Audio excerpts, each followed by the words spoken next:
ഭാരതീയമ്മ എന്താ പിണങ്ങിയിരിക്കുക? നിന്നെ കണ്ട് കൊതി തീർന്നില്ല. അതിനു മുമ്പ് പോവല്ലേ, കുറച്ചു ദിവസം കൂടി. അമ്മ എന്താ ഈ പറയണേ? എനിക്ക് ഇന്നെ തിരിച്ചു പോയേ പറ്റൂ. ഞങ്ങളുടെ അവധി എന്നൊക്കെ പറഞ്ഞ ഏതാണ്ട് പരോള് പോലെയാ. പറഞ്ഞ സമയത്ത് തിരിച്ചെന്നില്ലെങ്കിലേ തൂക്കിയെടുത്തോണ്ട് പോവര്. പിന്നെ ആ ജീവനാന്തം ജയിലില്ല. അല്ല, വെയിലില്ലേ ഈ അറബിയുടെ അടിമപ്പണിയൊക്കെ ചെയ്തിട്ട്. ദുബായിൽ അങ്ങനെ ഉണ്ട്.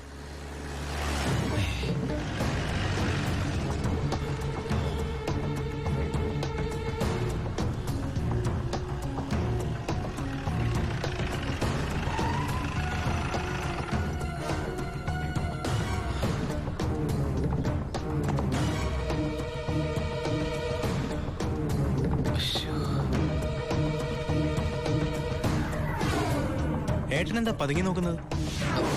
പോലീസ്. അയാൾ ആ ഗോപികയുടെ അടുത്ത ബന്ധുവാ. ഈശ്വര, എങ്ങനെ ഒരു ബന്ധു ഓർക്കുണ്ടായിരുന്നു? അതെന്താ ഉണ്ടായാലും? അല്ല, ഒരു വല്ലാത്ത വൃത്തികെട്ട രൂപമല്ലേ. അങ്ങോട്ട് മാറിക്കാൻ പെട്ടെന്ന് പെട്ടെന്ന് പൊടിക്കോട്ടെ. ഇത്രയും വലിയ തറവാട്ടിന്ന് ഇത്രയും നല്ല ചെറുക്കന്റെ ആലോചന, അതും ദുബായിക്കാരന്റെ. വല്യേട്ടൻ ഫോൺ ചെയ്ത് പറഞ്ഞപ്പോ നിന്റെ ഭാഗ്യമായിട്ടാ ഞാൻ കരുതിയത്. എന്നിട്ടിപ്പോ നിന്റെ ഭാഗത്ത് നിന്ന് കല്യാണം വേണ്ടാന്ന് പറയാൻ എന്താ കാരണം? ഇനി നിനക്ക് ആരോടെങ്കിലും പ്രേമം പറ്റുകൊണ്ടോടി? പിന്നെന്താ പ്രശ്നം? വല്യേട്ടന് എന്തെങ്കിലും സംഭവിച്ചാ പിന്നെ നിനക്ക് ആരാ ഉള്ളത്? നീ എതിരൊന്നും പറയണ്ട, ഇത് നിന്റെ ഭാഗ്യമായിട്ട് കരുതിയാ മതി. വല്യേട്ടനാണെങ്കിൽ ഉറപ്പിച്ചോ, ബാക്കി ഞാൻ ഏറ്റു. എന്തായാലും ചെറുക്കൻ പോണ ദിവസം വന്നത് നന്നായി. ഉണ്ണിയൊന്ന് കാണാലോ. വല്യേട്ടാ, ഞാനൊന്ന് ഉണ്ണിയെ പരിചയപ്പെട്ടിട്ട് വരാം.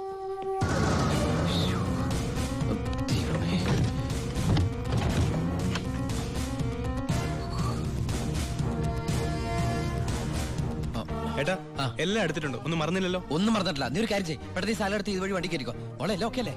അമ്മേ, സമയമായി അമ്മേ. അമ്മ ഞാൻ ഇറങ്ങാട്ടോ.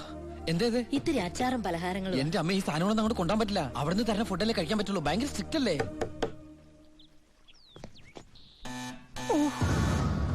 ആരോ ബെല്ലടിക്കുന്നുണ്ടല്ലോ. അല്ല, ഹലോ, അവിടെ നിന്നേ. അത് പിച്ചക്കാരനാണ്, പിച്ചക്കാരൻ. ഞാൻ 10 രൂപ കൊടുത്തപ്പോ 100 രൂപ വേണമെന്ന്. ഗൾഫുകാരുടെ ഒരു അവസ്ഥ നീ എടാ, അവൻ അവിടെ നിന്ന് അടിക്കട്ടെ. നമ്മുടെ മസിൽ അടിക്കുന്ന പിച്ചക്കാരാണോ? നീ ഇങ്ങോട്ട് വന്നേ, പെട്ടെന്ന് സാധനങ്ങൾ എടുത്തിട്ട് വേഗം വണ്ടിയിലേക്ക് എടുത്ത് വെച്ചേ. അമ്മേ, ആളനക്കും ഇല്ലല്ലോ. ചിലപ്പോ എയർപോർട്ടിൽ പോയി കാണും. എങ്കിൽ അടുത്ത പ്രാവശ്യം വരുമ്പോ കാണാം. പോട്ടെ. ഫ്രണ്ട് സീറ്റ് വെക്കണേ. വേഗം എടുത്ത് വെക്കേ.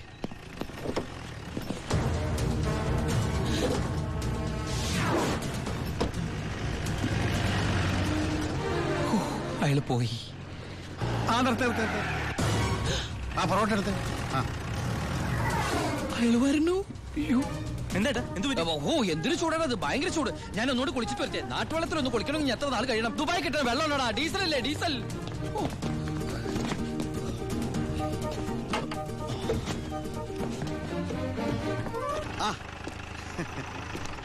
ഞാൻ വിചാരിച്ചു പോയി കാണുമെന്ന്.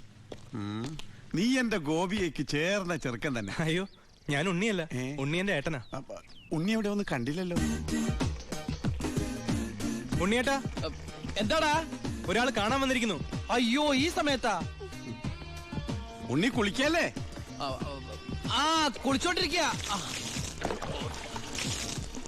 ആരാടത്? ദിവാകരൻ, അപ്പുറത്തെ വീട്ടിലെ ഗോപിയുടെ കൊച്ചച്ഛൻ. ഭാവിയിൽ ഉണ്ണിയുടെ ഒരു ബന്ധുവായിട്ട് വരും. ജയിലറാ. അതെയാ? ഒന്ന് മുഖം കാണിക്കാൻ വേണ്ടി വന്നതാ. മുഖം കാണിക്കാൻ ഞാനെന്താ രാജാവാ? ഓ, ഫലിതപ്രിയൻ. നമ്മള് തമ്മിൽ കാണേണ്ട കാര്യം പറഞ്ഞത്. ഞാൻ കണ്ടിട്ടുണ്ട്. എവിടെ വെച്ച്? ഞാൻ സോപ്പ് വെച്ചോണ്ടിരിക്കുക, അതുകൊണ്ട് കേട്ടത് മാറിപ്പോയതാ. വരുന്ന വഴിക്ക് കണ്ടുന്ന്. ഓ, അങ്ങനെ. ഓ, പിന്നെ പോയിട്ട് ഇത്ര ധൃതി ഉണ്ടായിരുന്നു. 12:30 ട്രെയിൻ. പെട്ടെന്ന് ഇറങ്ങുവോ? ഏയ്, വൈകും. ട്രെയിൻ മിസ്സാക്കണ്ട, വേഗം പുറപ്പെട്ടോളൂ. നമുക്ക് നാളെ അവിടെ വെച്ച് കാണാം. അവിടെ വെച്ചോ? നാളെ? എവിടെ വെച്ച്? സോപ്പ് വാങ്ങി പോയതായിട്ട് പറഞ്ഞത് മാറിപ്പോയതാ. അടുത്ത വരവിന് ഇവിടെ വെച്ച് കാണാമെന്ന്. ശരി. എങ്കിൽ ഞാൻ ഇറങ്ങുന്നു. ഇങ്ങോട്ട് വെച്ച പൊക്കോളൂ. ഞാൻ ഈ ഗ്ലാസ് എടുത്തോട്ടെ. ഗ്ലാസാ? ഗ്ലാസ്സിലെ ചായ കളഞ്ഞിട്ട് അമ്മയോട് വെച്ചിട്ട് എടുത്തോളൂ. അയ്യോ, ഞാൻ ഈ കൂളിംഗ് ഗ്ലാസിന്റെ കാര്യം പറഞ്ഞത്. കൂളിംഗ് ഗ്ലാസോ ചില്ല് ഗ്ലാസോ ഇനി അപ്പുറത്തെ സ്കൂളിലെ ക്ലാസ്സോ എന്താന്ന് വെച്ചാൽ വേഗം എടുത്തിട്ട് വേഗം പൊക്കോളൂ. ട്രെയിൻ മിസ്സാവും. ആ ഇനി ദുബായ്ക്കാരുടെ വീട്ടിൽ വന്നിട്ട് ഒന്നും തന്നില്ല എന്ന് വേണ്ട. അപ്പോ ഞാനങ്ങോട്ട് ബൈ ബൈ.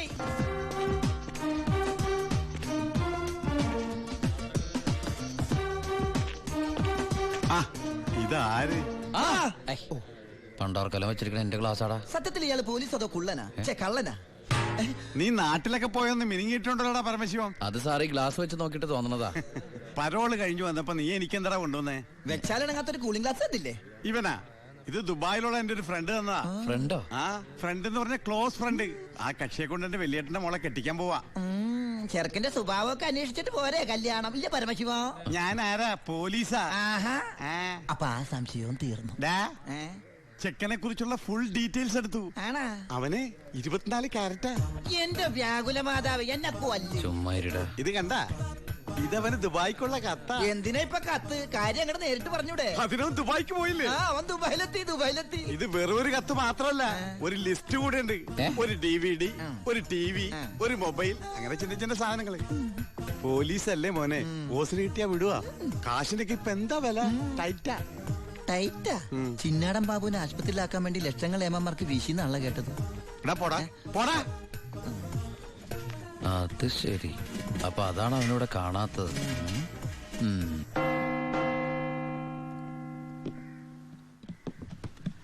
സാറേ. എന്താടാ? നീ എവിടേക്കാ? എന്താടാ? എനിക്കൊരു രഹസ്യം പറയാനുണ്ടായിരുന്നു. ഉം.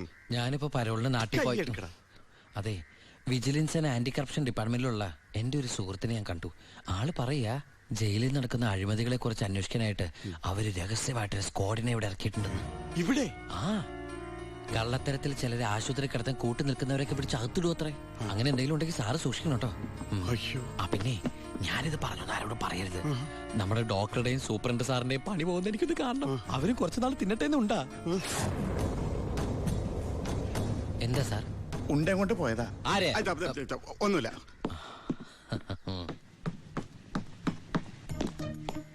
നീ 100 പേര് എണ്ണി തീരുന്നതിന് മുമ്പ് ചിന്നാടൻ ബാബു സെല്ലിലുണ്ടാവും. ചുമ്മാ എണ്ണടോ. 1 2 3. സത്യമാണോടൂ? അതെ സാർ.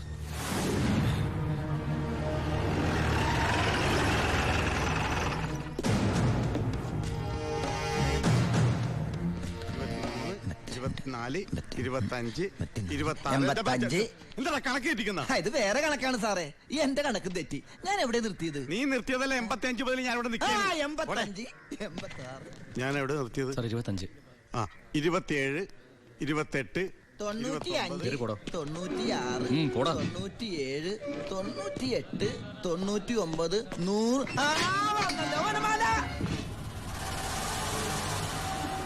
ഹായ്, എവിടെയായിരുന്നു? എവിടേക്ക് അന്വേഷിച്ചെന്നറിയാമോ? പത്രത്തിൽ കൊടുക്കാൻ പോയതാ. എന്താടാ നീ സൂക്ഷിച്ചോ? ഓ എടാ ചിന്നടാ, വാളയാർ പരമശിവത്തിന് സെൻട്രൽ ജയിലിനുള്ളിൽ കാശറിയേണ്ട കാര്യമില്ല നിന്നിവിടെ തിരിച്ചെത്തിക്കാൻ. ബുദ്ധിമതി, വെറും ബുദ്ധി. നീയല്ലേ പറഞ്ഞത് എന്നെ ഇവിടെ ഇട്ട് കൊല്ലൂന്ന്? എന്നിട്ട് ഞാൻ പരോളിന് പോയി തിരിച്ചു വന്നപ്പോ നീ ആശുപത്രി പോയി കിടന്ന പിന്നെ എന്നെ ആര് കൊല്ലും? ഇവൻ എന്നെ മൂടോട്ടാക്കി അടങ്ങുള്ളൂ. പിന്നെ മതി പോയി റെസ്റ്റ് എടുക്കുക.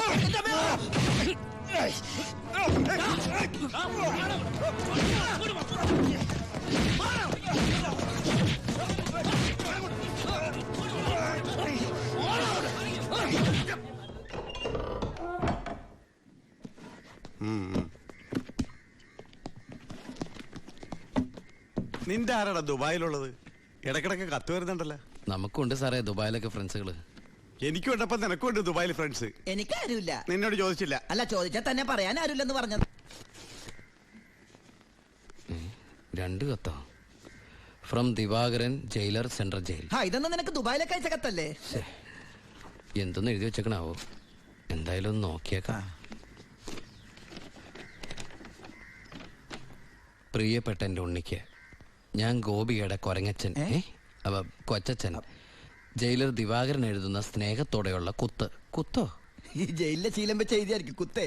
കുത്തും കത്തും തിരിച്ചറിയാത്ത നമ്മൾ തമ്മിൽ നേരിട്ട് പരിചയമില്ലെങ്കിലും എനിക്ക് ഗിഫ്റ്റ് ആയിട്ട് DVD, TV, മൊബൈല്, ഇതൊക്കെ അയാളുടെ അപ്പനോടൊന്ന് ചോദിക്കട്ടെ. ബാലുവിന്റെ കത്താ.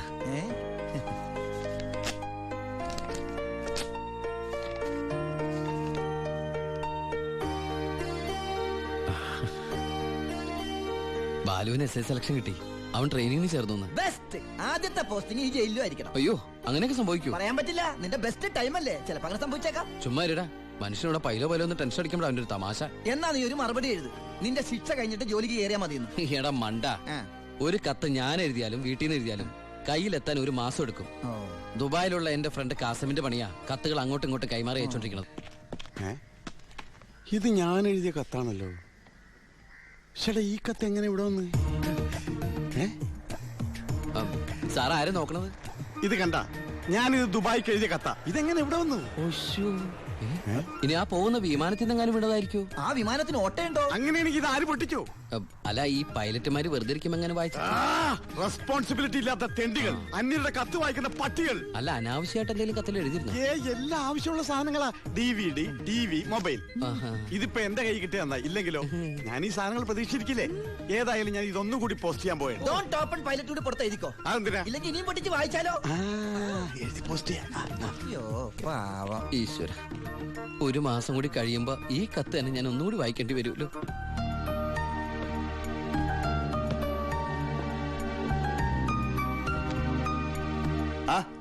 എന്താടോ? വാ. താൻ പോയി ദിവാരുണ്ടെന്ന് വരാൻ പറ. ഇരിക്കടോ.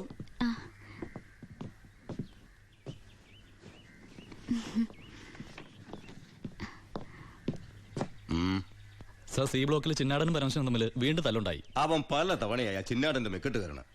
താൻ പോയി തൂക്കിയെടുത്തോളൂ ആ പരമശിവത്തെ. നിനക്ക് എന്തിന്റെ സൂക്കേടാണ്? മറ്റുള്ളവരോട് മര്യാദയ്ക്ക് പെരുമാറാൻ നിനക്ക് ഇവനോട് മാത്രം എന്താ ഇത്ര വലിയ സൂക്കേട്? സൂപ്രണ്ടിന്റെ കൈ കിട്ടിയാലുണ്ടല്ലോ പിന്നെ എനിക്കൊന്നും ചെയ്യാൻ പറ്റില്ല. അവനാണെങ്കിൽ സൂപ്രണ്ടിന്റെ ആളും. സാർ ആരാളാ? ഞാൻ വതളങ്ങിയ അങ്ങോട്ടും ഇങ്ങോട്ടും അറിയും. എന്താന്ന്? എനിക്കും ജീവിക്കണ്ടോ? അച്ഛന്റെ അസുഖം എങ്ങനെയുണ്ട്? പ്രഷർ പെട്ടെന്നൊന്ന് കൂടി, കുഴഞ്ഞു വീണു. ഉടനെ ഇങ്ങോട്ട് കൊണ്ടുവന്നു. ഇവിടെ ഇപ്പോ മെഡിക്കൽ കോളേജിൽ അഡ്മിറ്റ് ചെയ്തിരിക്കുക. അതുകൊണ്ട് നേരിട്ട് പറയാൻ വന്നതാ. ഓ, ഇങ്ങോട്ട് കൊണ്ടുപോടോ. ചെല്ലടങ്ങട്.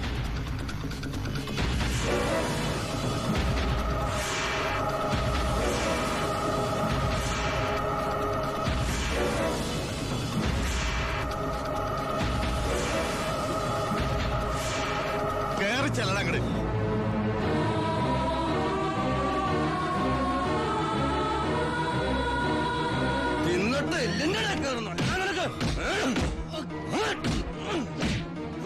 മോളെ, നീങ്ങ പോരും.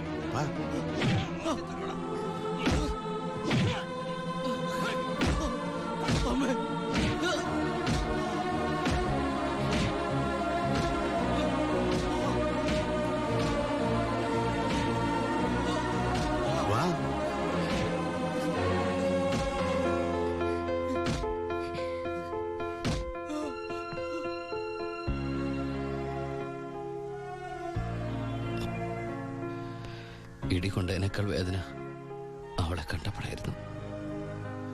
ഇനിയിപ്പോ വീട്ടുകാരറിയും, നാട്ടുകാരറിയും. അടുത്ത വണ്ടിക്ക് എന്റെ കുടുംബം മൊത്തം ഇവിടെ എത്തും. ഞാൻ ഈ കളിച്ച കളിയൊക്കെ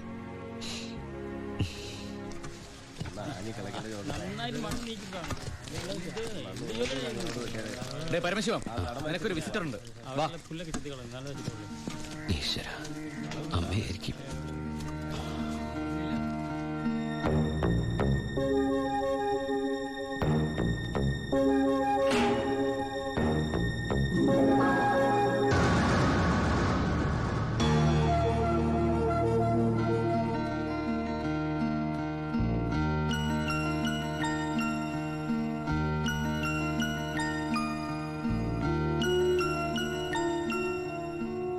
നിങ്ങളുടെ ദുബായ് പൂജപ്പുര സെൻട്രൽ ജയിലിന്റെ അകത്താണെന്ന് ഇവിടെ വെച്ച് കണ്ടപ്പോഴാണ് മനസ്സിലായത്. താൻ എന്താ എന്റെ അടുത്ത് പറഞ്ഞത്? അന്ധയായ പെൺകുട്ടി തനിക്ക് വേണ്ടി കണ്ണിൽ എണ്ണ ഒഴിച്ച് കാത്തിരിക്കുകയാണെന്ന്, അതും ക്രിസ്ത്യാനി ഷേഖിന്റെ വീട്ടില്, അല്ലേ? അച്ഛനും കൊച്ചച്ഛനും അറിയാതെ ഞാൻ ഇവിടെ വന്നത് നിങ്ങളെ കണ്ട് രണ്ട് വർത്താനം പറയാനാ. പാവ അമ്മ മൂത്ത മോനെ കുറിച്ച് പറയുമ്പോ 1000 നാവാ. ഒരു കുടുംബം മുഴുവൻ അവിടെ നിങ്ങളെ സ്നേഹിച്ചു കൊല്ലോ. എന്നിട്ട് ഇനി അവരെ ചതിക്കാൻ ഞാൻ സമ്മതിക്കില്ല. എല്ലാവരും അറിയണം. ഞാൻ അറിയിക്കും. അറിയിച്ചോളൂ. കുട്ടി പറഞ്ഞത് ശരിയാ. ഞാൻ എല്ലാവരും പറഞ്ഞു പറ്റിക്കുക, മനഃപൂർവ്വ. പിന്നെ ഞാൻ എന്താ പറയേണ്ടത്? ജയിലിൽ കിടക്കണമെന്നോ?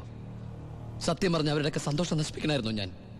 വിശ്വസിക്കാമെങ്കിൽ വിശ്വസിക്കും, ഈ കൈകൊണ്ട് ഞാൻ ആരും കൊന്നിട്ടില്ല. പക്ഷെ കൊലപാതകം എന്ന പേരില് ഞാൻ ഈ ജയിലിൽ കിടക്കുന്ന എന്റെ കൂലിയാ മാസം മാസം എന്റെ വീട്ടിലെത്തുന്നത്. അതുകൊണ്ട് അവരൊക്കെ അവിടെ ജീവിതത്തിൽ ഈ നിമിഷം വരെ എന്റെ ഭാവിയെ കുറിച്ച് ഞാൻ ചിന്തിച്ചിട്ടില്ല. താനിപ്പോ പറഞ്ഞില്ലേ എല്ലാരും ഞാൻ ചതിച്ചെന്ന്. പരോളിനിറങ്ങി എനിക്ക് വേണമെങ്കിൽ തന്നെ കല്യാണം കഴിക്കായിരുന്നു. അതിനുശേഷമാണ് താൻ എന്നെ ഇവിടെ വെച്ച് കാണുന്നെങ്കിലോ? ഞാനൊരു ക്രൂരനും കൊലപാതകമായിട്ട് തനിക്ക് തോന്നുന്നുണ്ടെങ്കിൽ പറയാം, എല്ലാം പറയാം, എല്ലാരോടും പറയാം. ഒരു കള്ളക്കഥയുണ്ടാക്കി തന്നെ ഞാൻ വിശ്വസിപ്പിക്കാൻ ശ്രമിച്ചത് തന്നോടുള്ള ഇഷ്ടക്കുറവുണ്ടല്ല, നിന്നെ എനിക്ക് ഒരുപാട് ഇഷ്ടമായതുകൊണ്ടാ.